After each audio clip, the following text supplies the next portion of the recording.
cooking. Yes, indeed, we're cooking. You and me, we're cooking. Cooking with ChefD.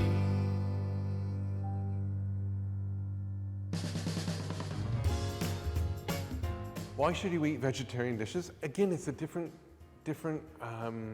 ingredient deck. It could be a different texture in your mouth. It's a different recipe. So you get to get to try something new, something exciting that you normally wouldn't have done, which is really cool. And I guess it just expands your palate, as it were. Welcome to At Home with Chef D, with me, Chef D, in my beautiful studio kitchen. And you all know that we get to cater for some amazing bands throughout the year, and a lot of them are coming in with requests for doing a new vegetarian dish, and we always like to pride ourselves on trying something new and exciting. But I thought, hey, as we're learning throughout this season, I thought I'd bring somebody in that actually knows a whole lot more about vegetarian and also is a vegan. And I want to know the differences between both. Anyways, I want to introduce you to Lauren Holman. Thank you for coming in. Thank you so much for having me. So this is really cool because we met totally unrelated. Yes. I was doing a video for something else and with your husband, yes. And then we started talking and went, you got to come on the show. Which is very kind of you to have me. I'm super excited to be here and to talk to you more about vegetarian and vegan cooking. Okay, so what made you do the switch? Or was it always kind of, you've always kind of been vegetarian or vegan? How did that all come about? So I was a pescatarian for a number of years before switching. Then when I met my husband, I returned to an omnivore diet.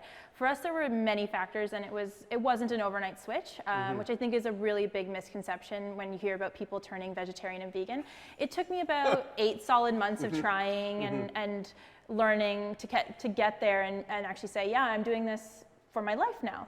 And as I said, it was a number of factors: environment, personal health, animal welfare. They kind of all came together to become something that we wanted to work towards.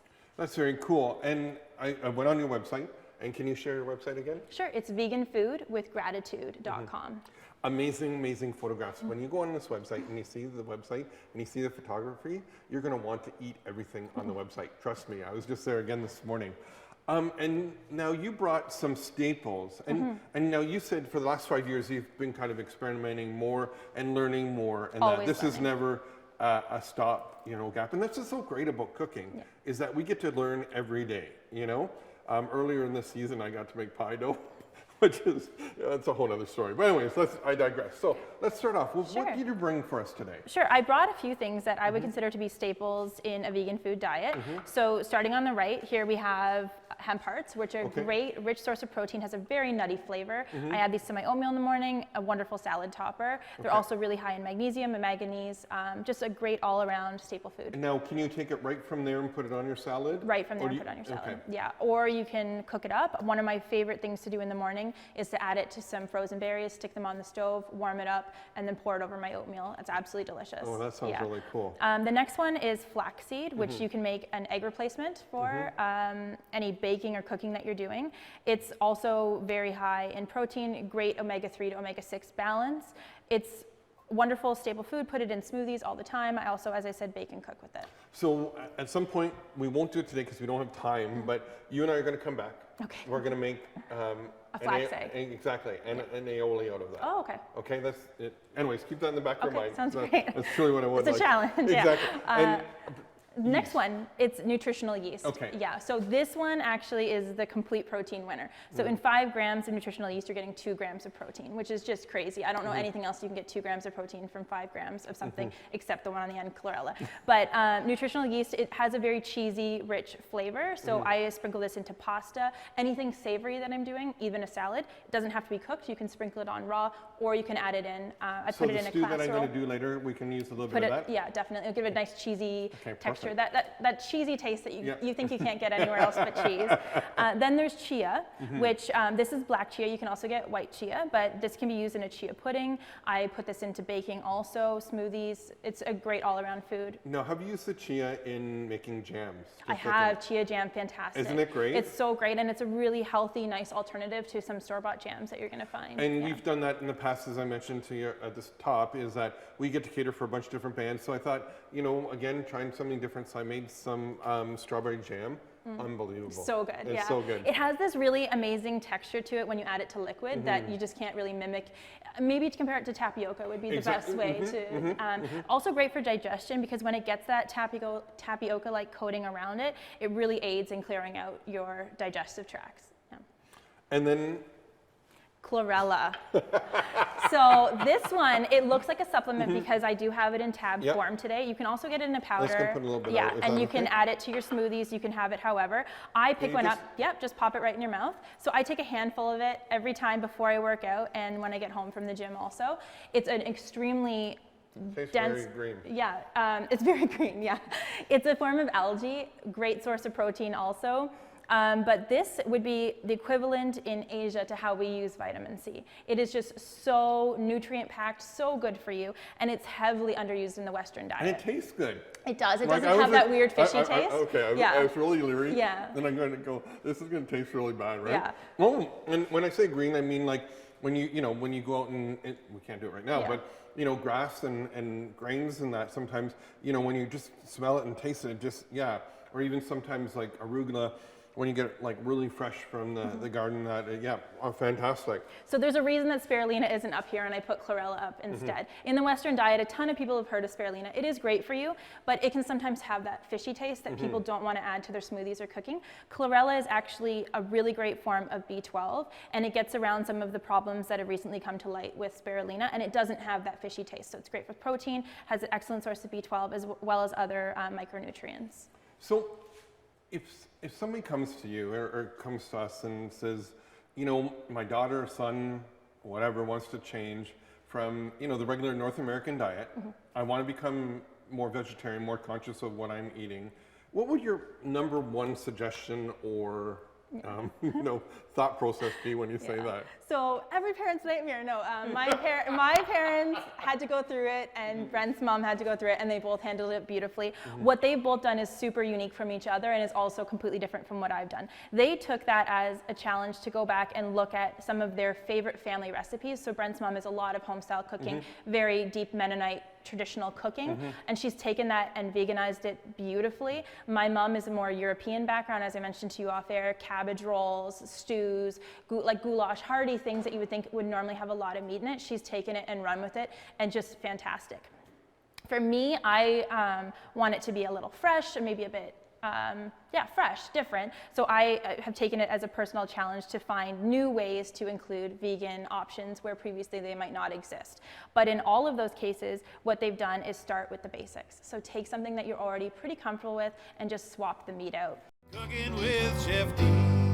Hey, welcome back. We're cooking vegetarian today, and this is a really great exercise for me personally because it expands my repertoire of cooking and also helps us when we're doing other events that, makes us think a little bit outside our comfort zone. And this is outside my comfort zone, so here we go. So we're gonna start off by making a chickpea stew. So I have my pan, I'm warming my pan up. I'm gonna add just about 2 tablespoons of olive oil. And then I have a mirepoix. So we have carrots, onions, and celery diced up, very French, very in its, they use it a lot for different stocks and sauces, and that's how it all starts.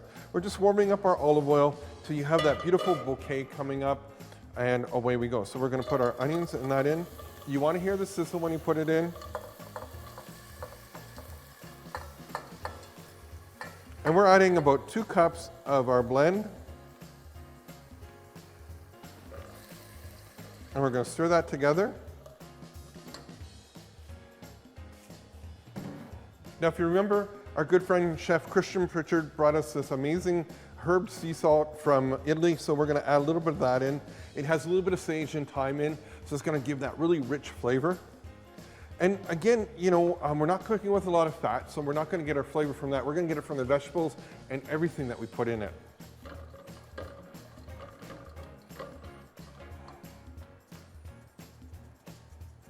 So it's probably about, if we're keeping track, about a teaspoon of seasoning. We're going to warm that up. Now, as it's reducing down and we want it to actually kind of caramelize, so it's going to take about 5 minutes. So while it's doing that, we're going to be doing something different. And this is truly one of my favorite salads. It's a cucumber linguine. So it looks like linguine on the plate, but we're using the cucumber. So we have to use a mandolin. Now, we have the French mandolin here, stainless steel, but if you're looking for an inexpensive one, you can probably get a German one for about 35 bucks, and they work fantastic. And so we're just gonna take it now. If there's usually protection on it, so I don't have mine with me today. The producer's already giving me that eye, but just I take it nice and slowly. You're just gonna take your cucumber down, keep turning it over. Don't have to go fast. And you want to use a seedless cucumber. A normal field cucumber, the seeds kind of come out way too far and they're too big. And then if you cut into them, sometimes they're bitter. So a seedless cucumber works the best, English cucumber.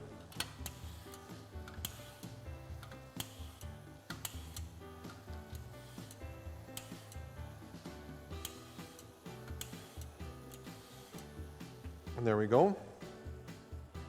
Take it. Again, you can just see it just kind of breaks apart nicely. We're going to put this into our bowl.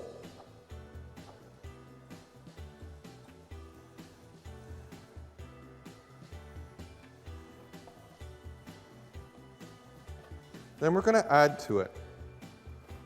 We're going to add some mango, some fresh mango. I've just sliced it around, you know, just kind of right to the seed. And now we're just going to cut it up into a nice julienne, nice and fine.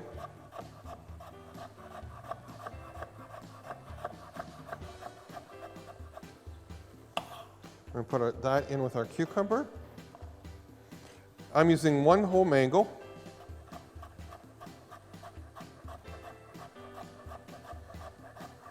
Just nice and fine. It's really easy. Put that in. Finally, last, grab our tongs. We're going to stir this together. It's beautiful color. Now, you can go many different directions with this. You could use a soya-based mayonnaise and use that as kind of like a coleslaw type dressing. Or I have one here that's just really simple. It's a little bit Dijon mustard, some apple cider vinegar, and some organic canola oil. I love putting it in a mason jar. That way you can shake it up and it's always ready to go for you. So we're going to put that in, just a touch of that.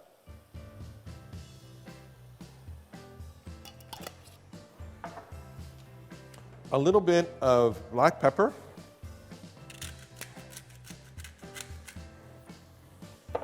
Just a touch of salt. Now remember, whenever you add salt to cucumbers, it's going to start dredging any of the water of the cucumber out. So just usually maybe just before you serve it, that's when you want to season it just in a little bit. You don't need a whole lot. You all know why I use Himalayan pink salt on the show, right? It just looks good. It's a joke. It's a chef's humor. That's all, as good as it gets. So we're going to stir that in. Now, grab a plate.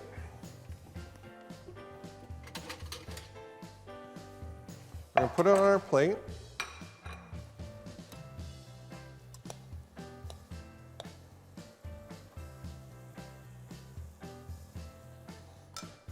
Again, Lauren was talking about some hemp hearts, so we're going to put some hemp.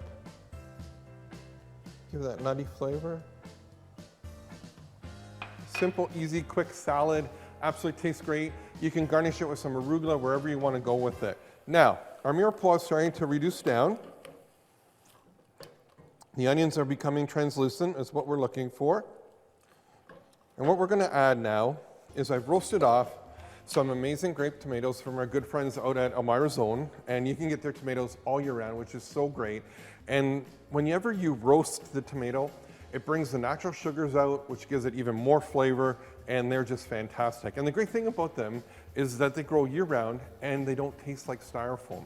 But now, because they're growing here, we have lots of flavor, and they're good to go. So we used one whole pint of grape tomatoes. Now, all I did was roast them off 350 in the oven, a little bit of olive oil, and you're good to go. Stir that in. Just gonna let that reduce down a little bit more. And while we're doing that, I'm just gonna warm up. I have some white vinegar in my pan here. I'm gonna add half a cup of maple syrup into our pan. We're gonna bring that up to a boil. And when then that starts boiling, we have some red onions here. We're gonna put some onions in. We're gonna make pickled red onions to go on a different dish. It's absolutely fantastic. Great accompaniment to anything. So when we come back, we'll finish this up. I'm gonna add my chickpeas, and away we go. Cooking with Chef D.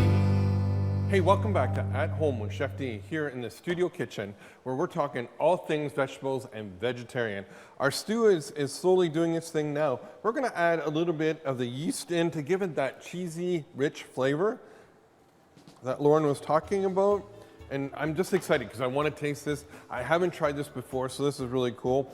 And now, because we've added our roasted tomatoes and our vegetables are starting to melt in, I've actually roasted off some red, green, and onions. So we're going to add this to our dish now. And this, a little bit of vegetable stock. Incorporate that all together. Starting to smell really great. I'm gonna hit it with just a little, 1/2 of a Meyer lemon, so that beautiful orange and lemon flavor in that goes. And that will be amazing. So we have our maple syrup and our vinegar. It's come up to a boil. Now I have a whole bunch of red onions here. They're gonna go in. And then as soon as that mixture comes back up to a boil again, we're going to turn it off and just let it marry together. And you have some simple red onions, pickled red onions that you can use at any point in any dish that you want as a nice garnish, maybe on your salads. Also gives it some nice color, and away we go. So once that comes up to a boil, turn it off, and you're good to go. You can put it in a mason jar, seal it, and it'll last up to 3 to 5 weeks in your refrigerator. If you don't put it in the refrigerator, it's gonna last about 3 to 5 days. So we'll let that go. Now, we're gonna make something really cool. I think this is one of the coolest appetizers / canapé that we've been making over the season that invites everything together. So we have some dates, we have some cranberries, raisins, almonds, and then we have some carrots and coconut. So we're gonna put this together and we're gonna add in a little bit of ginger, a touch of cinnamon, a little bit of allspice, the almonds, like I said, the coconut. Remember how we had in the last segment, we did a little bit of the cucumber linguine, the center of the cucumber, some raisins, our cranberries, our dates,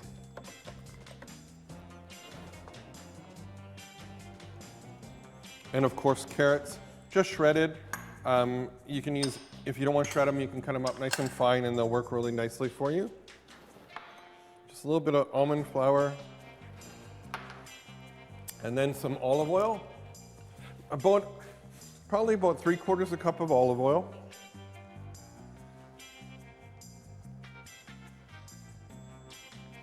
You can use the canola oil if you wanted to. I just like the olive oil because it's going to give you that beautiful rich flavor. And then we have some, okay, this is where I go a little bit over the other side. We have some cognac. We have some balsamic, We have some balsamic that's been aged in cognac casks. Just give it a little dash. If you don't have this, you can always use lemon and lime juice. It works really well together. Then we're going to add it to our food processor.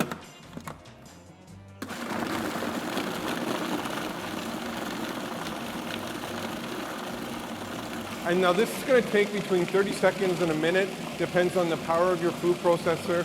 And it's just going to all come together into a nice little ball, and then we're going to roll it in coconut. Our mixtures come together very nicely.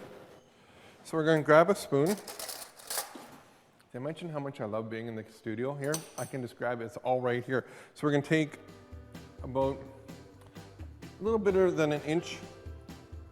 I'm just going to roll that into the coconut, and there you have it. Now you can let it sit in the refrigerator to let it set some more. If you want to make this the day before, which is absolutely fantastic way of doing it, because then that way all the flavors kind of meld together and so good. So we're gonna do one more.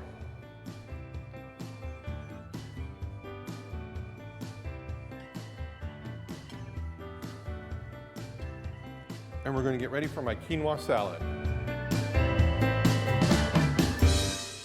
So I've created some recipes, so I thought I'd bring Lauren back on to taste them. Welcome back. Thank you. But before we get started on tasting, your job of tasting all this great food. Best job, yeah.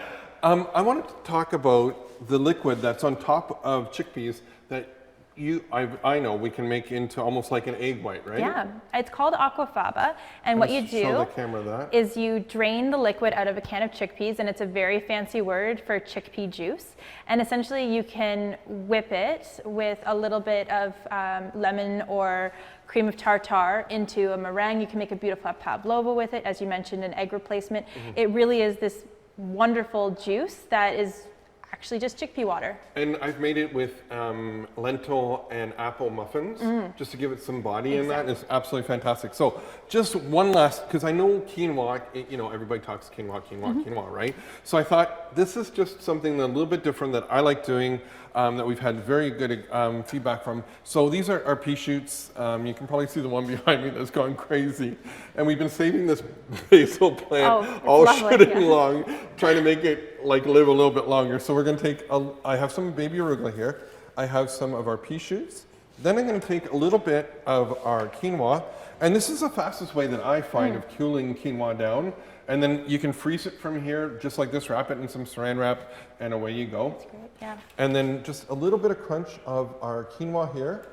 And then what I've done, and we've talked about this off air, is this is cauliflower, rice cauliflower. And you also make it just totally into the rice dish, right? I do actually. I make it only works with fresh cauliflower. I haven't found a way to use frozen, but using fresh cauliflower, essentially just clean it, put it in your food processor, and you just want to dice it up a little bit until it's the texture of rice. Send it into a frying pan with some of your favorite herbs and spices, and it's fantastic. So we're gonna just put this onto our salad. Another way of getting vegetables, you know, if you're not a vegetarian, into your diet, really nice and easy. And then finally, I love frozen peas. I do too, yeah. So many uses, so delicious. And then we're just gonna put a little bit of that on. And then this is really simple. Just a little bit of fresh lemon juice. And you have a great salad. Wonderful. With some real great crunch and flavor, actually. That would be a wonderful combination. And then we'll just garnish it with some of the pickled red onions, and we're good to go. So I'm gonna let you try the mango cucumber linguine, and I'm gonna chop up some fresh basil here. It looks so good. I can't wait to try it. Not today, you aren't. We live in the country. I'm sorry, I should have warned you about this. We've had neighbors come in throughout the shooting. So yeah, you know what? I'll get you something else. Yeah, try something. Thank you. Now, what I'm doing here is just chopping up some fresh basil, because basil's the one herb that isn't the best cooked, you know? It's just really nice and fresh. So we're just gonna finish this up. Can I try this still? Or is someone else going to walk away? I don't know. Really nice, fresh, lots of flavor. It's like an energy, you know, a little pop of energy, right? So sweet, so flavorful. So I'm just gonna finish up by garnishing it with our red pickled onion. And I'm gonna sneak another bite while you're doing that. Perfect. And so, simple, easy recipes. We try and make it as friendly as possible. Thank you for coming in. Will you come back? I would love to come back. I want to taste everything though still. Okay, perfect. Hey, till next time, I'm Chef D. Won't you join me here in my home, the studio kitchen?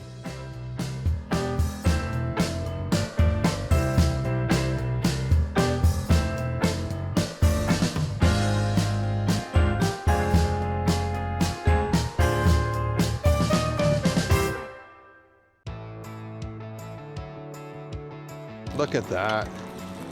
If you want to, you can turn them over halfway through the cooking process. We're not gonna look at it for about 2 hours. The whole house is gonna smell amazing. The meat's gonna be tender. Hi, who's that?